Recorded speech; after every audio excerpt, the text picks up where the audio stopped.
Bhaskar जाधवांनी to the point या कार्यक्रमामधून ठाकरेंच्या शिवसेनेला घरचा आहेर दिलाय। पक्षाच्या संघटनात्मक रचनेवर भास्कर जाधव यांनी नाराजी व्यक्त केलेली आहे। पक्ष संघटनेत पदांचं कोंडाळे तयार केल्याचा आरोप यावेळी भास्कर जाधव यांनी केलाय। आणि एवढंच नव्हे तर ठाकरेंच्या शिवसेनेतील पद काँग्रेसच्या संघटनेसारखी होत आहेत असं विधानही भास्कर जाधवांनी केलंय। एकंदरीत शिवसेनेच्या संघटनात्मक रचनेवर भास्कर जाधव यांनी चांगलाच प्रहार केलाय।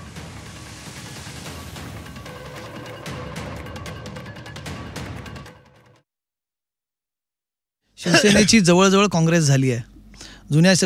जुन्या शिवसैनिकांच्या सूचना ऐकल्या जात नाहीत, त्यांची तळमळ आणि पाय आपटणं कोणी ऐकत नाहीये। चिपळूणला तुम्ही हे विधान केलं होतं, का बरं वाटतं तुम्हाला शिवसेनेची काँग्रेस झाली असं? ही गोष्ट खरी आहे की शिवसैनिकांना मार्गदर्शन करताना हे विधान मी केलं, पण हे विधान अर्धवट दाखवलं गेलं।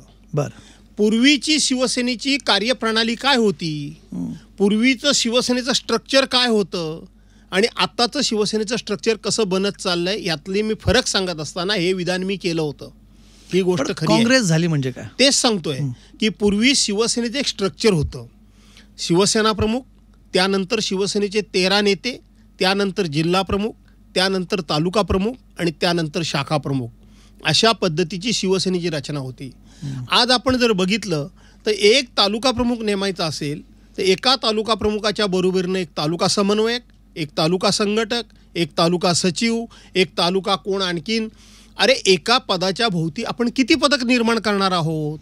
जी काँग्रेसची पद्धत होती, काँग्रेसची पद्धत अशीच आहे, कोण रुसला रागवला की हा सरचिटणीस, तो सरचिटणीस, तो उपाध्यक्ष, कुठल्या काय। शिवसेनेचं तसं नव्हतं। शिवसेनेचा एक विभाग प्रमुख हा जिल्हा परिषदेच्या गटाप्रमाणे एक विभाग प्रमुख असायचा, एक उपविभाग प्रमुख हा पंचायत समिती गणाप्रमाणे असायचा की जेणेकरून त्याचं कार्यक्षेत्र ठरलेलं असतं, तो त्या कार्यक्षेत्राला ॲन्सरेबल असतो, तो आपल्या कार्यक्षेत्राचा रिझल्ट देणं त्याच्यावर बंधनकारक असतं। आता एकाच कार्यक्षेत्रामध्ये 10 पदाधिकारी जर आपण नेमले तर त्या कोणाची जबाबदारी कोणावर फिक्स करायची? आणि म्हणून काँग्रेसमध्ये ज्या पद्धतीनं प्रत्येकाला खुश करण्याकरता पद दिलं जात होतं तसं शिवसेनेमध्ये दिलं जाऊ नये, हा माझा आग्रह त्या भाषणामध्ये होता आणि आजही आहे। काय फरक दिसतो तुम्हाला बाळासाहेबांच्या काळातल्या शिवसेनेचा आणि आताच्या शिवसेनेचा? 2022ला जेव्हा बंड झालं तर तुम्ही सुद्धा शिंदेंसोबत जाणार होता, अशी चर्चा तेव्हा खूप होती। तर गेला होता शिंदेंसोबत, काय झालं होतं? तुम्ही तेव्हा नाराज होता? मी शिंदेंसोबत कधीही गेलेलो नाही आणि जायचं असतं तर मी लपून छपून कधीच गेलो नसतो।